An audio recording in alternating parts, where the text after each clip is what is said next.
Welcome to this week's lunch lecture. As you can hear, it's a bit different today. First of all, as you might have noticed by now, I'm speaking English. And second of all, we have an hour rather than half an hour. So I hope you've packed a big lunch and an equal appetite.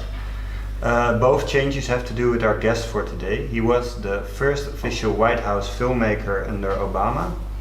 He ran the Bernie Sanders campaign in 2016, and now he's in Europe to work with, as of last week, former Prime Minister of Kosovo. Yeah. It's a mess down there right now. It's a great honor to have him here. It's Arun Chaudhary. Welcome. Thank you. Arun, thanks for coming all the way across the pond to our humble studio. And the floor is yours. You can use that camera and ignore me completely.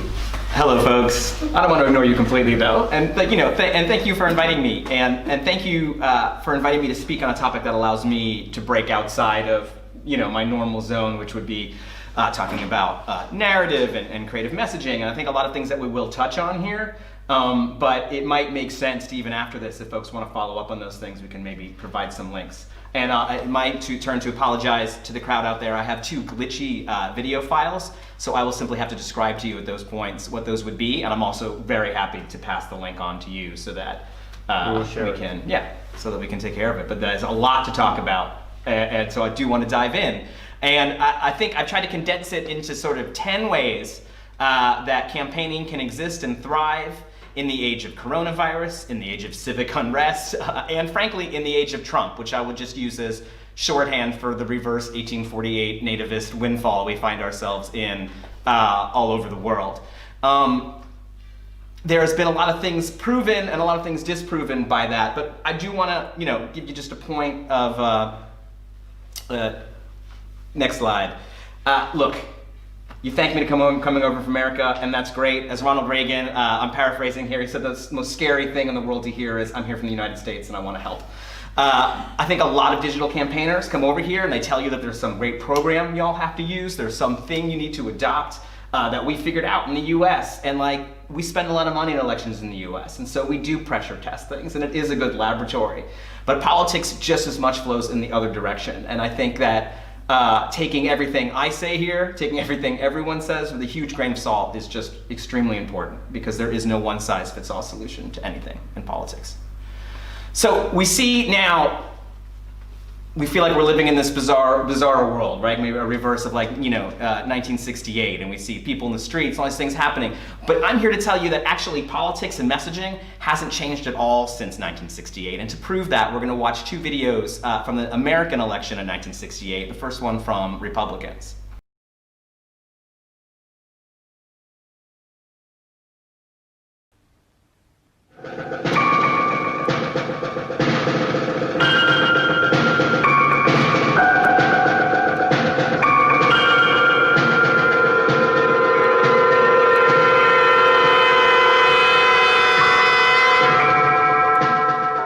It is time for an honest look at the problem of order in the United States. Dissent is a necessary ingredient of change. But in a system of government that provides for peaceful change, there is no cause that justifies resort to violence. Let us recognize that the first civil right of every American is to be free from domestic violence. So I pledge to you, we shall have order in the United States.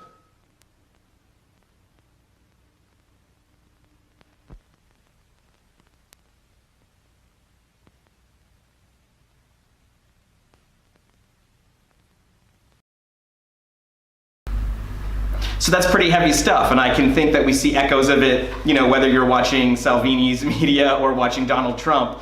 The right wing always say the same message: you're all gonna die. You are unsafe. You are unsafe in the place that you are right now. We will make you safe. The center left has a very standard response that we can see in this Hubert Humphrey ad from the same year.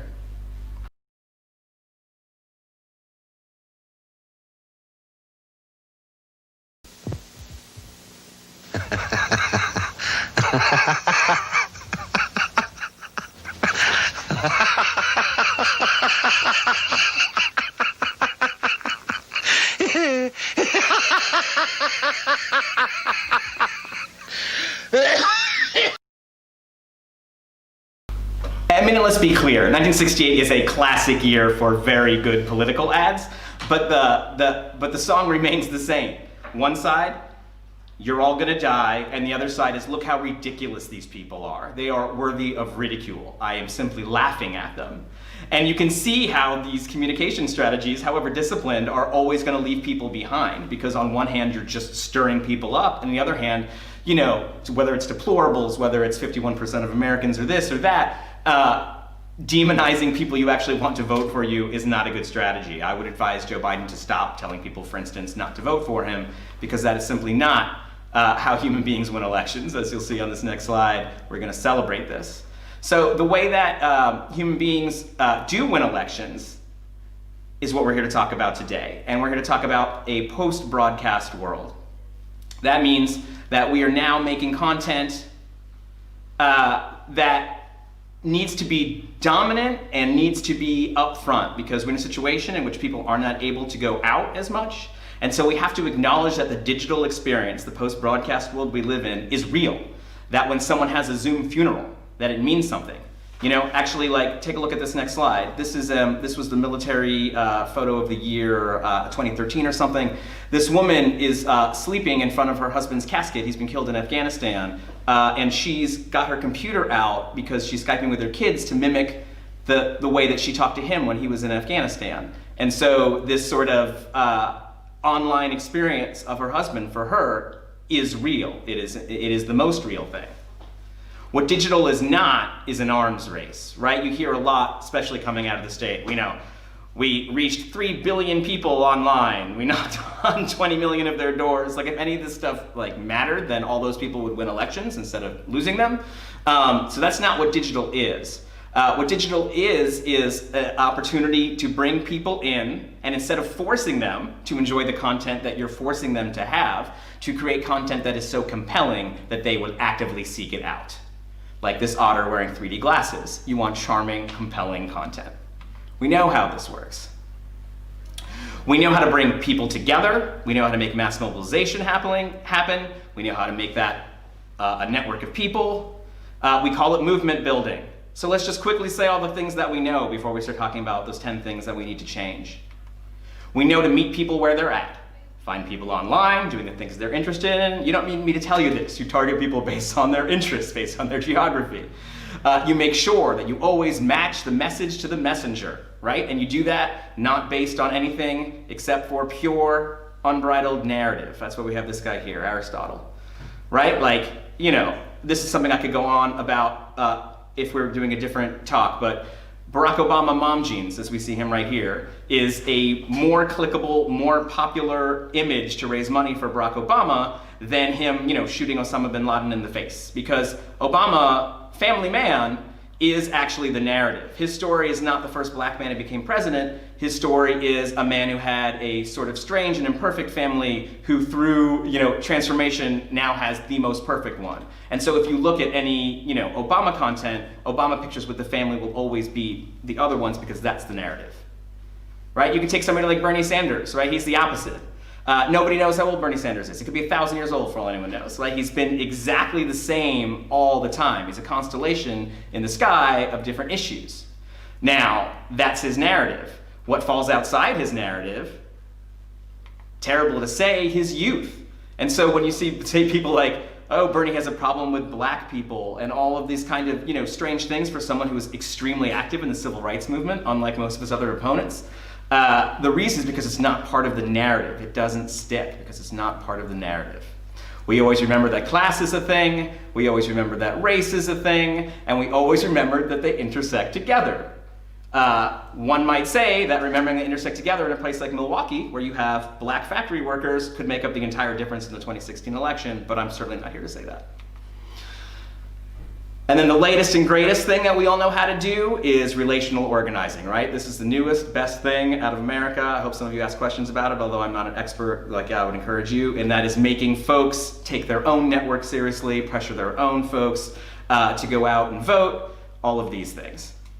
But, right? And yet, we see the same things happening over and over again, right? This is the sad people when Hillary lost. How did Donald Trump win if any of these things are true? He didn't do barely any of them. Hillary Clinton did all of them, right? Is it just sort of voters behaving irrationally? The questions that we're asking are the wrong ones. The question that we should be asking is, do campaigns even work? In these situations we see Donald Trump, triumphant, barely has a campaign. Joe Biden barely ran in the primaries. He, won overwhelmingly and convincingly. Last week, he finally put himself over the top. So we have a problem here. We're sort of living in a post-campaign world, and, not to get too physics about it, but we have sort of Schrodinger's campaign. It works and it doesn't work at the same time. In 2018, we had little John Ossoff, who's running again in Georgia, who spent more money than anyone has ever spent in a congressional district, only to lose it. And next door, I think it was something like $6, $7, $8, $9, $10, $12 million. I can't remember the amount of $1 million. $30,000 was spent in the districts for an almost exactly similar result. Yikes. We know that television is the only way to reach a huge segment of voters, and we also know that no one watches TV at the same time. Both of these things can't be true. Again, we know that ground mobilization is only, if you could knock on every door of everyone you needed to vote for you, that would be great, but you actually can't. Which is why mass media continues to be a thing. This is a quick aside. I think people should stop knocking on doors and start knocking on bars, because people are, number one, drunk and they're all together, and this is where you can make your case better. And in general, we've industrialized all of these things that we know don't work. We're not sure. How many of you were on all the email programs from the American presidential races? They were very, very similar. Anyone who says that one person did a better job than the other person is kind of taking you for a ride. It may be, I hate to say this, that the popularity of your candidate at any given time determines the open rate and determines the giving of your fan base and of your followers much more than the quality of the emails written. Sorry to say it. What we're seeing is the failure of a business model, right? We want to take these things that we're not sure about and make them replicatable so that everyone can do them everywhere. And political parties have essentially become business conglomerates. I couldn't tell you how it works here in the Netherlands, but in the US, you're not tied in to one candidate, but you get tied into one party. And there are a certain number of businesses that are now going for the same work. And so they fight each other for the same amount of coverage, the same amount of vote percentage, and what they're doing is just shooting with big shotguns into the same barrel of likely Democratic voters. The same people over and over and over again, right? This isn't a way to expand your base, this isn't a way to expand your party, this isn't a way to expand your electorate at all. I don't know if Orwell actually said this, but we assume that he did. And all of this industrialization really leads to sort of a diminishing of signal, we send people across America, we send people across Europe, we send people across the world to work on campaigns with little knowledge of how the local lay of the land works. Even though conditions on the ground are all we have, right? Because this is what a campaign does. This is why we're living in a post-campaign world.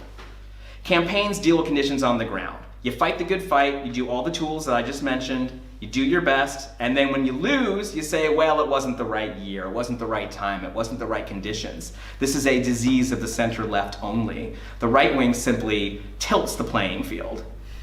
They actually just turn the table. You see Trump, for instance, ratcheting up the unrest is attempting to turn the table on the communications for this election. Instead of actually running in the election, he is going to set new conditions under which he thinks he can win. Remember the Nixon ad? He thinks if America looks like the Nixon ad looks, America will vote like they voted for Nixon. He might be right. Do you know who Scott Walker is? I'm just throwing that one out there into the world. He was the governor of Wisconsin, and not a particularly smart or good one.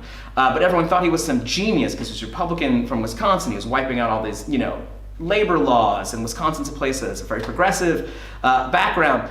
The answer isn't that his campaign was good. There's nothing in his campaign to emulate.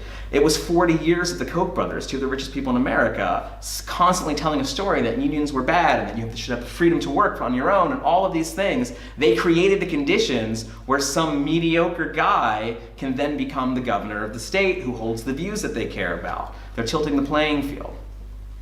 So what is to be done? What are we going to do about this? What are our 10 things?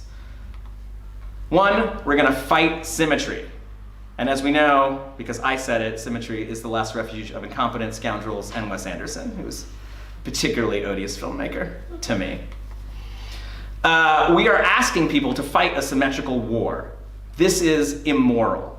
Asking poor people to go up against rich people politically, to donate their last $5 against someone's $1 billion who will be richer when they lose the election, seems like a formula for disaster. We don't win enough to make it work. And another thing about symmetry is that it doesn't really exist in the universe. When we do symmetry, we get weird pictures like this. This is the political spectrum from left to right, otherwise known as like the Mean Girls seating chart from the French Revolution. We actually base our political understanding on the way people sat in a room, which seems crazy. And what we know is that there is no spectrum from left to right. There is no easy way to do it. It's more like a donut hole, or if you're from originally New York like me, a bagel, where you see ordinary folks on the outside hating the elites who are in the center. We're the seeds, see. There's no such thing as average, right? There is no average voter. People are a scatter point of ideals. I, for instance, am fairly conservative when it comes to education. I think it would be okay for nuns to beat my children and make them learn Latin because I want them to be smart. This is a strange view for someone who's left-wing as me to have. Everyone has these things. Everyone is a single issue voter. They vote on the issue that's important to them right then at that moment. There's no average. The reason that healthcare, the reason education always come up so often is that there's always someone who is having a problem with their healthcare and always someone who needs to get some education. And so that's why those things come up, because it's what people are thinking about. So we're gonna deal now with ways to fight asymmetrically. Okay, first thing we're gonna do is we're gonna ignore math. We're gonna throw out the data. Don't worry, we're not actually gonna throw out the data, so let me explain what we're gonna do.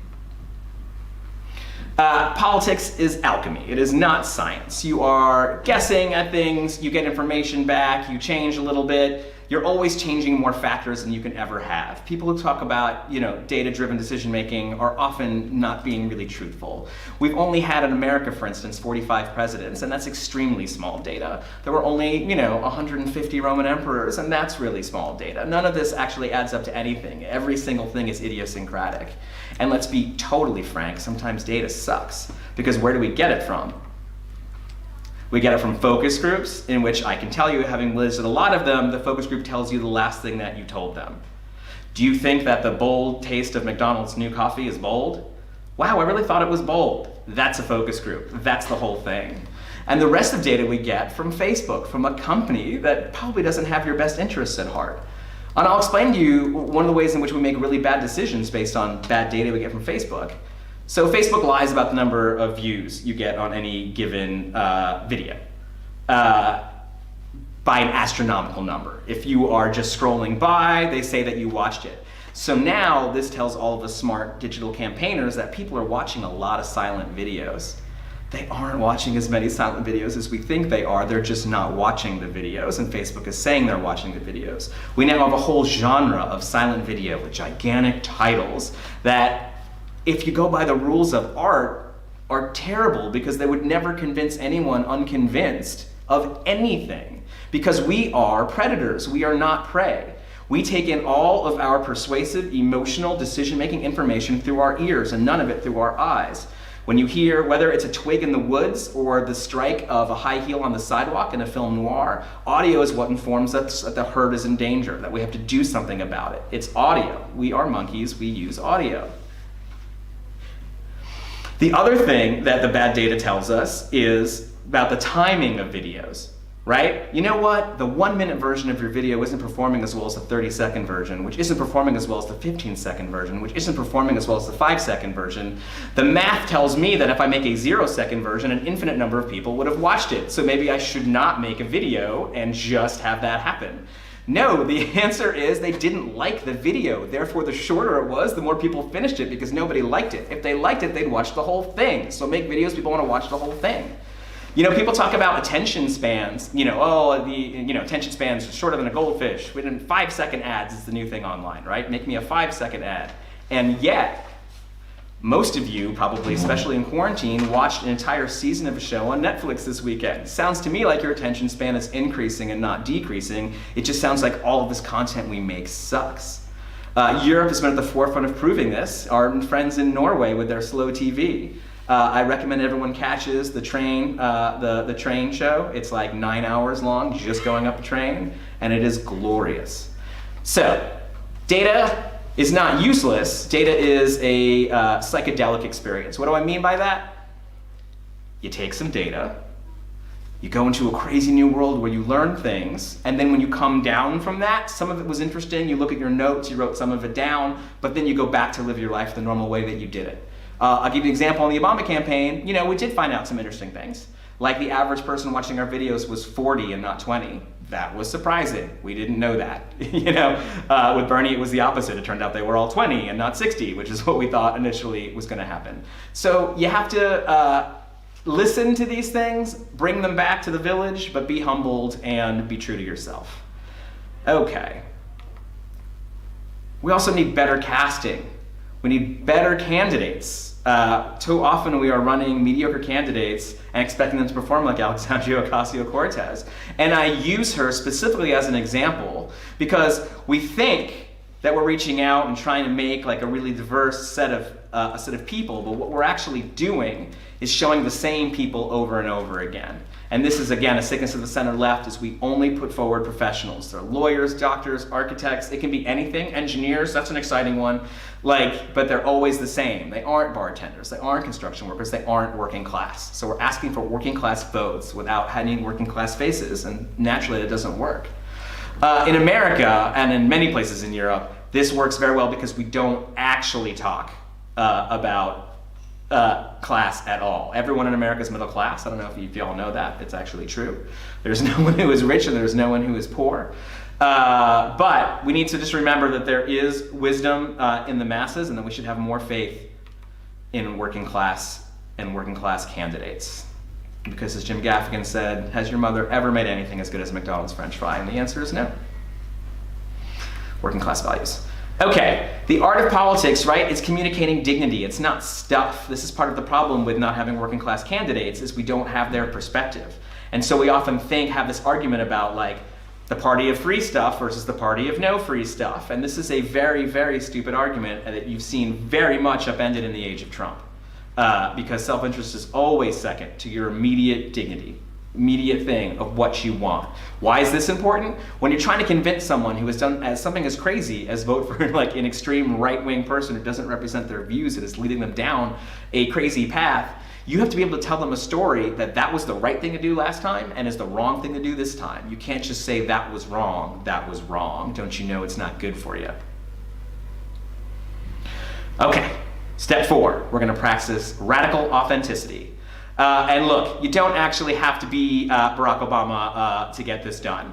The videographer who actually inspired me the most in getting the work that I did with Obama was my grandmother, who is seen here, Millie Porras. And what she would do is she would take her camera to weddings and wherever it was, and accidentally or on purpose, I'm not here to say which, would not record the important parts thinking that she was recording, but would hit start and stop at the wrong time. So you saw lots of feet, lots of wrong things, you never saw the wedding, you never saw any of the people.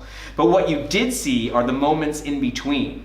You saw what someone said exactly when they thought the camera was turned off. You saw exactly what somebody said to get everybody together to make the picture. You actually saw the real authentic moments. So what I'm here to tell you, and if the Obama video had worked, and we'll post it up, is showing how you can collect these moments in between. They're not public, they're not private.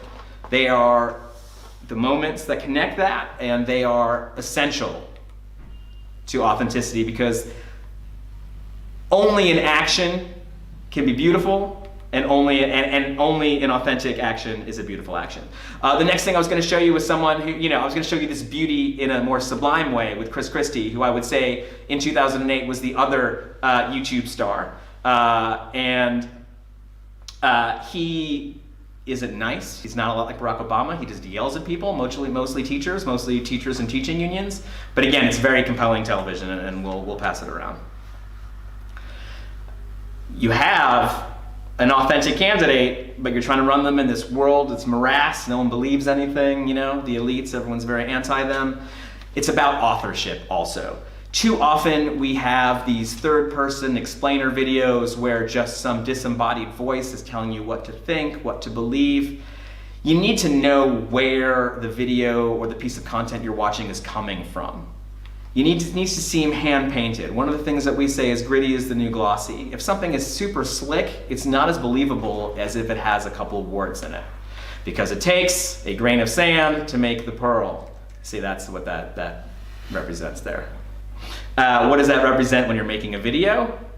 This. So this is your editing timeline, right? Now on top, let's say that the top 2 bars, the top one is video and then audio. You see how they're mismatched, they're woven together to make a seamless product, right? There's that one point where there's 4 quick shots, but the sound stays the same to keep it all smooth.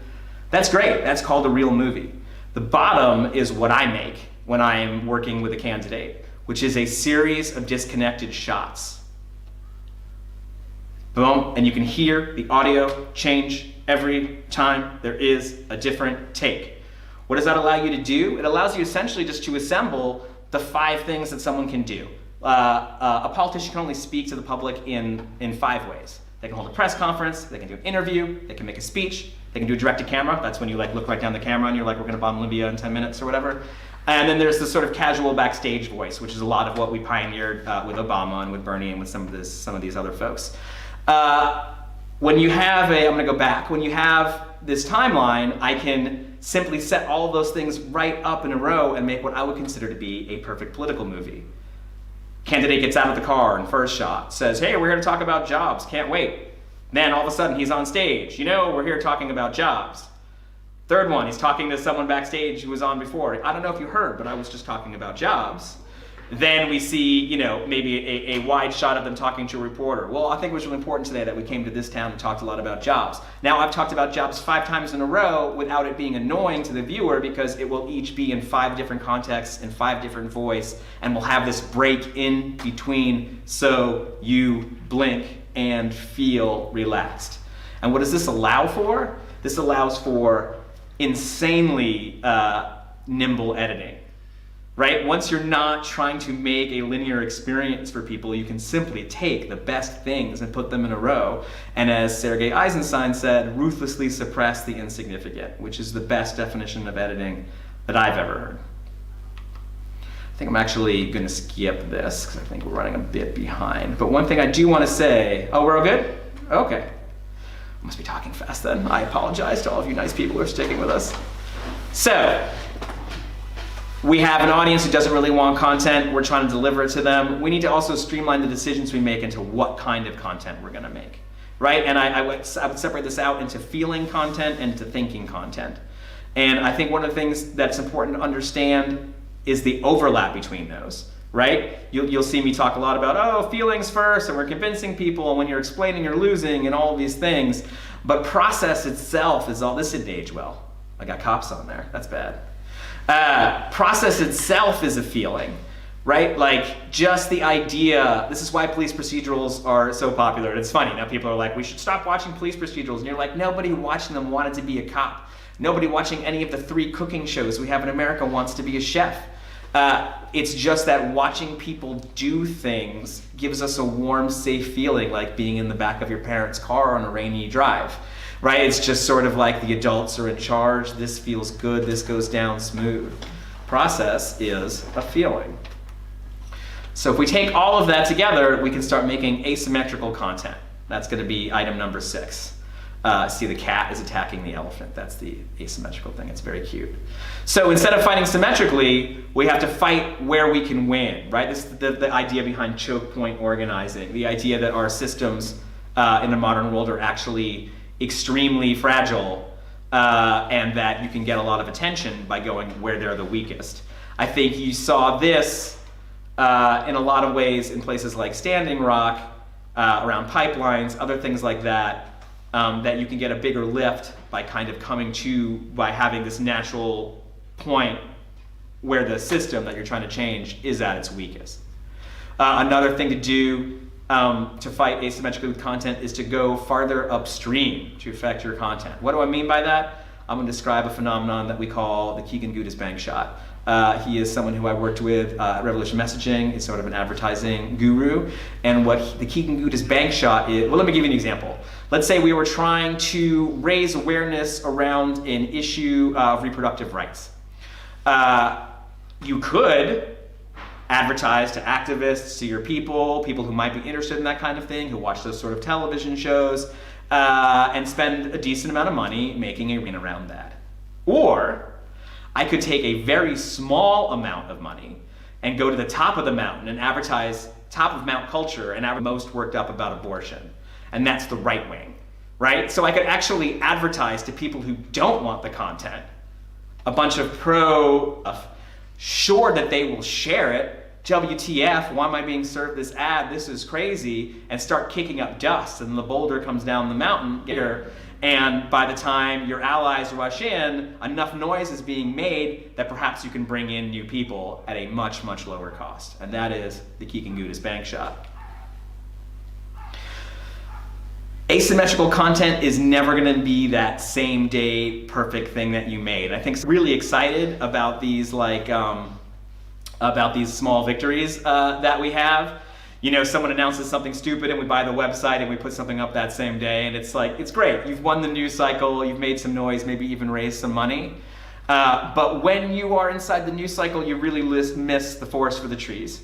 And if you're fighting asymmetrically, you're never going to win against massive communications companies, against massive political parties, etc. You need to actually be engaged in future thinking, engaged in long-term thinking, and make things at a slower pace. Also, making content asymmetrically, look, don't be goaded into being more detailed than you think you can. It is okay to be bold and strong, lead with mission statements, and then follow with the details. When you ask someone for all the details, right? You remember this in 2016, you know, nobody asked Hillary Clinton how much and how she was going to set up the no-fly zone in Syria, but Bernie Sanders had to know the address of the first bank that he wanted to break up and know exactly how it was going to work in a manner that was so crazy that the New York Times actually apologized for it later. They were like, yeah, maybe that was a little weird when we did that. Yeah, it was a little weird, so don't get goaded into it. Now, if we want to increase the vote, we have to let people vote in ways other than voting. What do I mean by that? We got to think about what we ask from people, right? Is all someone's worth maybe a small donation, maybe a couple phone calls, their vote, maybe something else? No, we need to value people's labor. People come from somewhere. People are something. Someone's a filmmaker. Someone's a carpenter. Someone has something to offer. Give people real things to do. And not just because it helps your cause and helps your campaign, but it gives people real buy-in into what's happening. There's no end of stuff that we can do to increase the vote turnout, right? Some of it's even shady. I'll leave this diagram for you to go on right now. But when I say things like sabotage, I don't mean, you know, putting a wrench in a machine at the factory. If you ever read old, especially union manuals from the turn of the century, 20th century, there's all kinds of legal ways that you can do things like strike and sabotage things. And my favorite is where when you obey all the rules, any workplace will shut down if every single employee obeys every single rule to the letter that's put there. And yet it's really hard to fire people when they do that. This is an extremely effective tactic. And this one is not popular with people who I've worked with, but I am of the opinion that in this day and age, you need to take a page from Donald Trump in some ways. You should be so lucky to get in trouble for doing something a little weird. Like, that's good publicity. That's free. That's how you get around. Okay, 8. You know, it's funny, people are talking a lot about political violence, and we're seeing it happen, you know, in places. But what's tricky is that was always there, right? Like, organizing power online, as in real life, is about breadth, not depth. It's not how deeply someone believes something, it's how many people I can make show up in one place who believe that in a disciplined way. And the answer is not to sort of show off volume or anything. The answer it is to sort of show a crowd. And this is what's tricky, because digital is all about the single serving, right? I am watching this, I choose this on my profile, it's on my wall, whatever's happening, it's very small. And we have to actually make mass media, not just use mass mediums. And here's the thing that I'm here to tell you about this, which is sort of the thing that's scary, is that violence is part of the equation. The implication of violence is part of the equation. When we're in crowds, we think about things differently, and it's hard to create that feeling online. We have a different way of caring for people in crowds than we do individually. And we have a different feeling, specific understanding of what violence is when we're in crowds. And it's not about a big collection of individuals, snowflakes all together. I'm just having fun with the snowflake thing. It's that inside every crowd is the implication of violence. Always has been and always will be. And you see that the most effective protests, especially in American and English history, I couldn't tell you about Dutch history as well, but I'm assuming it's the same, is that whenever there has been a mass protest or uprising that has gotten results, so, we would say that they haven't since the 60s in the US, gotten any results, are when there have been demobilizations of soldiers, and actually those crowds have been led by veterans who very specifically people are afraid of.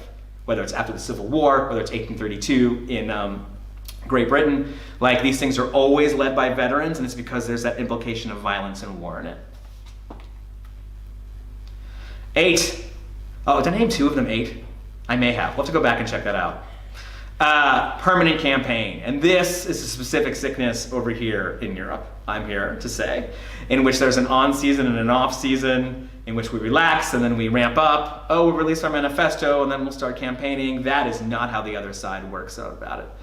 It's not a consensual act politics. It's happening to you all the time, and it is always wartime to someone. Again, billionaires are spending money to change stories around the clock. You have to be telling the counter stories if you want to be able to fight them. 9. See, we're getting there. Gotta be realistic. As the great Golda Meir said, don't be humble, you're not that great. Old and tired wins the race. We see this again and again. I'm not here making fun of Joe Biden. So often we think this young, new, cool thing is going to be a thing, takes it out. We're just figuring this stuff out. We are in our adolescence of figuring these things out. So there's a lot of things that we're kind of naive about. I think one of them is who our friends are, right? We need to be able to form coalitions, political coalitions, where everyone doesn't totally agree on everything. This is the only way the center-left has ever been able to progress. This is the only way the center-left was able to successfully fight fascism back when that was the thing. So just remember, these people, they don't have to be your friends. You just have to be walking in the same direction as them. And another thing in sort of being realistic is, look, make principles that you behave by, explain those to people rather than plans. When someone asks your strategy, don't tell them your 5-point Facebook plan to destroy whatever. Tell them about the principles that you plan to unfold. Because everyone, as the great American philosopher, boxer, and convicted rapist Mike Tyson said, everyone has a plan until they get punched in the face. And that's especially true in politics. Last thing, I'm here to tell you, don't worry about the fake news thing. Everyone's always asking me, how do you fight fake news? How do you fight fake news? The answer is you don't. Spoiler, it was always fake news. There's always been partisan news, right? If you looked at any American town in the 1860s, there would be, 2 newspapers that had wildly different opinions. You'd read both of them and you'd decide in the middle what it was. The idea that there is some objectivity is actually a business model the New York Times pushed because there were already partisan papers in New York and they needed an opening in the middle of the 19th century. So this was their opening, objectivity. I really, really fear that we are playing into the hands of those we don't want to if we allow Facebook or Twitter to become the arbiters of whose truth. And so I would share with those who are skeptical of corporations fact-checking, even the President of the United States, I think is a very, very dangerous and slippery slope to go down. And with that, I will now take questions. Well, thank you very much. It was quite a roller coaster. But very interesting to see your opinion on campaigning. I was wondering, like the asymmetrical and the throwing out data and the terrible candidate casting, isn't that something that Trump is already doing quite successfully? Trump is doing some of these things successfully, and I think you have to actually look at the things his campaign did well and treat it seriously.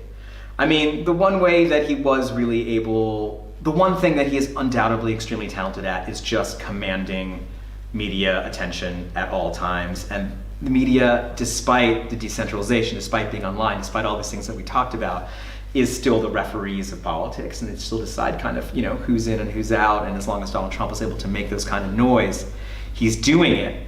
But Donald Trump is telling a story. He tells it all the time. And I would encourage folks who sort of only get I bet over here you get the clips, it's ridiculous, he said something totally monstrous and ridiculous. If you watch the whole thing, it's not like he says anything smart or poetic or just or good, but you realize that it's jazz. It's just racist jazz, he's throwing it all out, like it doesn't totally hang together, but it does paint a picture and you can see yourself in it. So I would say the casting that he's doing well, that he does well over and over again, if I had my phone here I could show you, I'm on his text message list, is he casts us. You, I want to know from you. You are the, they have the elites, I have you. Like this is the kind of thing you don't actually see as much because it's not as catchy a clip to play in the news if you're making fun of him, but he's constantly harping on this, making sure people know that they're important. And one of the scariest moments I had, and I do think like Trump's in a tricky spot, for this election. I think he's not as down as other people think he is. I think he's got a very good shot at winning. I got in the mail, the same day I got an email that I remember, like Bernie Sanders has an excellent email team, best in the business. And I got a mail I didn't like from them that day. That was like, the good news is we're getting tons of contributions. The bad news is they're only for $2 and it's not quite enough and like we need a little more. And that was fine. There's nothing wrong with it. It's good, especially because I'm a deadbeat, hadn't been contributing much. That probably was the right thing to do. But that same day I got a package from the Trump campaign that was just free stuff. It was a shirt, a couple buttons, and a beer koozie, a thing you keep beer cooled with. And it said, hey, it looks like times are tough. We see you haven't donated any money this time, but we want you to know that you're still an important member of this team. And I was moved. I was like, oh, fuck. Yeah, because how would Biden be able to take these lessons you've just taught us and put it into his campaign? What would it look like if you would use it? Joe Biden is another person who's in a tricky spot right now because he doesn't perform very well on screen, right? He's an in-person kind of person. And with some of the allegations and other things that he's been struggling with, as well as people commenting on kind of, his mental capacity, which has been a running theme, it sort of evens the playing field thematically with him and Trump, which sort of makes it harder to make the contrast. So I would create a couple of creative vehicles in which the vice president can demonstrate this to not be true on its feet.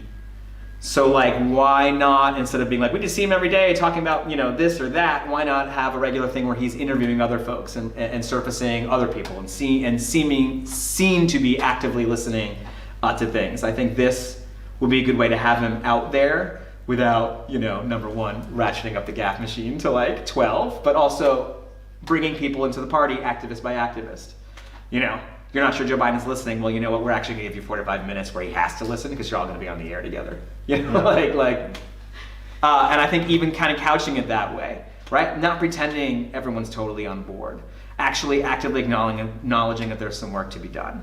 It's hard to tell now, and I certainly don't appreciate all of the actions President Obama has done in this election and the ways that he has weighed in. But I will say in 2008, the reason he was able to hold together a coalition of relatively moderate Democratic voters who support the relatively moderate positions of Barack Obama and the kind of rabid anti-war left like me who joined his campaign specifically to shut that war down was by having this intimate respect and acknowledgement of the y'all aren't into this, but no, you're into this, and like we're all on the same team. We don't totally have to agree. Yeah. Then we have some viewers' questions as well. The first one is from Sibren, and he says that some people say that you have to be the noise instead of breaking through the noise. What is your view on this trend towards... I like this Zen expression. This is good. You have to be the one hand clapping instead of the clap. Yes, that's correct. I would fight that cliche with another cliche. When you're explaining, you're losing. And this is what we see all the time on the center left. If we could just explain. In fact, I used to laugh about it because when you'd be at fundraisers, you know, with President Obama, extremely wealthy people are like on a line, and they all say the same thing, which is, you know, as they're shaking hands, you know, Mr. President, I think if you just explained immigration to people, I think that they would totally get it. And you're like, okay. You know, the next person's like, I think if we just explain the economy, people would really be on board. You're like, okay. Like, when you're explaining, you're losing. So you can't be a response, you have to be something else. But also, when you see everyone walking one direction, this is my, someone taught me this as a photographer. When all the press photographers go one direction, just quietly walk the other direction. Whatever picture is the other way is going to be a better picture because you're just not with the rest of the crowd.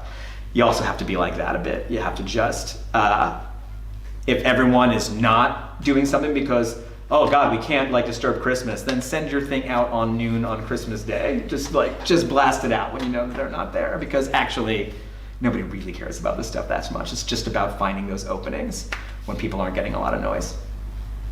So it is breaking through the noise that can work as well. Yeah, I mean, I can make content so loud that it breaks through the noise, or I can make content so good that you go and you seek it out.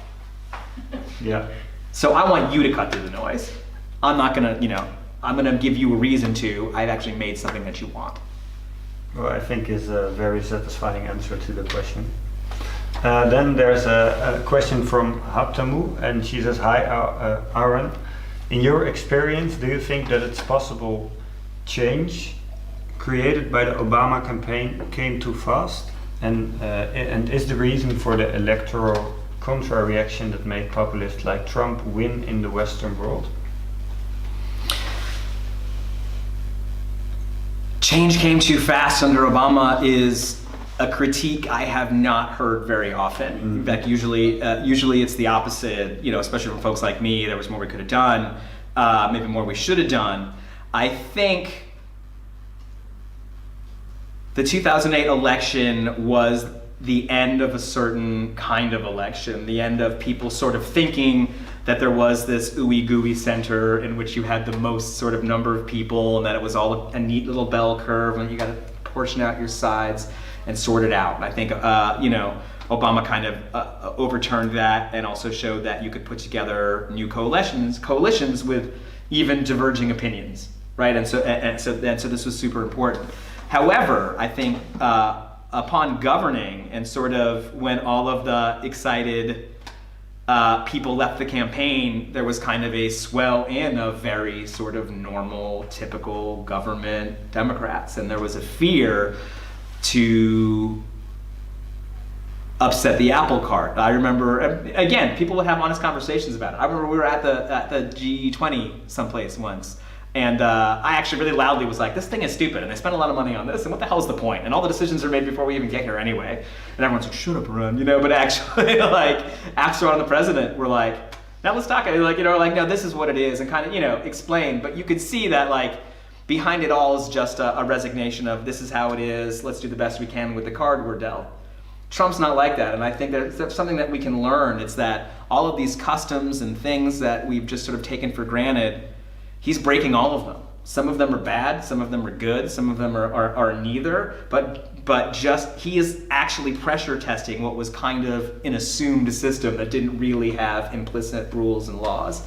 And so in that way, he is actually, you know, remarkably chaotic and you know, hard to watch. But we are sort of learning where the gaps are in our Constitution.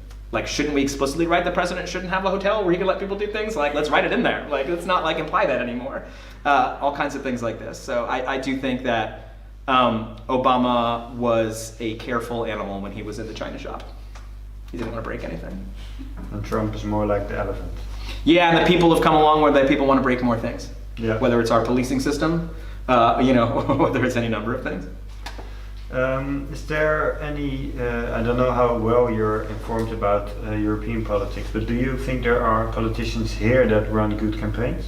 Could you name an example? Yes, absolutely. And I do think, for all the criticism of him as a leader, I do think Jeremy Corbyn's Labour Party was a content creating machine that really, was struggling for reasons other than the specific messaging into content thing, in which I think they are definitely kind of a leading edge. On the other side, I do think although he's taken a bit of a punch in the nose, Salvini's beast, as they call it, which is not particularly technologically advanced, it's just 30 or 40 nice young people working very hard at all times, also shows how to be fully engaged in social media, what it means, how it's happening, etc. I think you saw a really exciting race, the mayoral race in Budapest, which is one of the first times we saw Orban kind of knocked on his butt, was also very interesting, cutting edge use of chatbots and some other things that normally you think of as being these really inauthentic, kind of horrible digital things that actually were used really in an artistic, artful way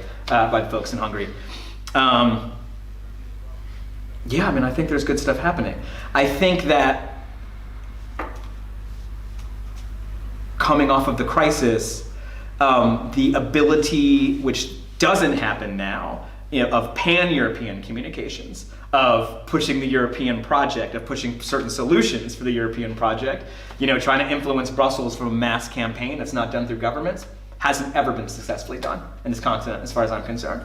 And it's so hard because, again, there's so much less money than in America, all these elections are little fiefdoms. As I've learned from doing all these live streams over in Europe for the last couple of weeks, the language issue is extremely technically difficult.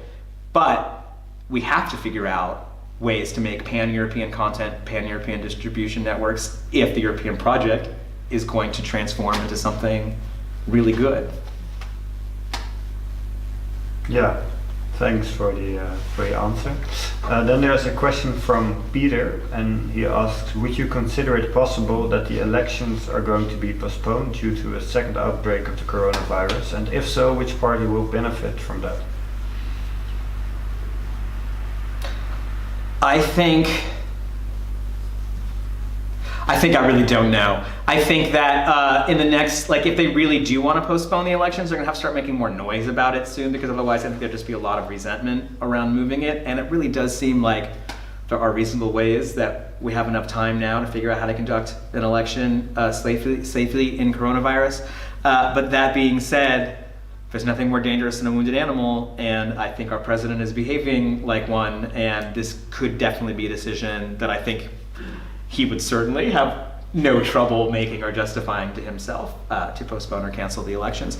I do think any monkeying around with the elections probably helps the Republicans more than the Democrats, because it's always going to be disproportionately people of color, marginalized communities, where information and disinformation will spread the fastest, will have the most damage, where voter suppression is the easiest. And what an easier way to invite a bunch of voter suppression than making a bunch of last-minute rules, right? Yeah. And these guys are good at, they've been suppressing the vote since Reconstruction. They know what they're doing. But you could say that's the asymmetrical game you want to have in campaigning, right? Yeah, it's funny. You do, and you don't want to give up any of your advantages, and sort of the fact that a lot of cities have smaller democratic machines than they used to has sort of also been an imbalance, because the Republican machines in the South and stuff remain robust and strong. But without being too controversial, I'd like to think that you can steal a couple thousand votes in Philadelphia and make it happen. If you're a Democratic Party boss of this hard-nosed, rough-edged city, but it's not where it's at. With a quick look at the clock, I think we have time for one more question only, and that would be I thought until a couple of weeks ago that Corona would be one of and the effects of that would be one of the major themes in the elections in later this year. But now with the Black Lives Matters movement that's rising up and getting a lot of media attention, what will you think will be the major? No, theme? totally. And right, this goes back to Mike Tyson, Yeah. right? It's like we have no idea, right? There's going to be something else we haven't thought about, like the asteroid that's going to hit the Earth in like November. Like who knows what's about to happen? But I do think Corona actually will be a more persistent theme than probably policing in elections, because I do think unfortunately, when this dies down, there will be a lot of fatigue in having the conversation. Although with Minneapolis, with some of these places maybe trying new police things, that could be very interesting. And if that's on the ballot, I think locally, it will be a very powerful motivator. But I think the people who manage to connect, again, the issues that people care about in their own lives, your health, your education, and connect them to what's happening in that moment, whether it be unrest over police brutality or whether it be coronavirus, those are the people who are successful. A politician right now who's talking about clean air and healthy food, not because they're great, but because that's gonna make your family safer the next time this happens. Telling people if your kids don't have to have asthma, we can take a lead paint out of the wall, this will make you stronger when the next pandemic comes. I think this would be very powerful messaging. Intersections. So who will it be? Will it be another 4 years of Trump, or? If I had to guess, I think Donald Trump will probably be reelected. That being said, it's a long time from now. There's a lot that can happen. And I think the best advice you can give to anyone who doesn't want to be president is to let him be the president. What I mean is that any time that we got to stop him because he's a fascist dictator, or we got to impeach him now and all this stuff, you're just making him not the president but something else, and he's really bad at being the president. And so I think the best argument that we can make for him not being the president is to really let him be the president. It's what do you think, man? What's your call? No, that doesn't seem right either. I think again, when you're explaining you're losing, let him show that he's an incompetent president. I think that's a nice quote to end on. Thank you very much for your time. Thank you for having me. Reading. Next week, I think I'll switch to Dutch now, because next week will be in Dutch. Volgende week zijn we er weer met China-correspondent Anouk Eigenraam over hoe ze de coronacrisis heeft beleefd in China zelf. Dat is op maandag 15 juni om 12:30. Voor nu hartelijk dank voor het kijken en tot volgende week.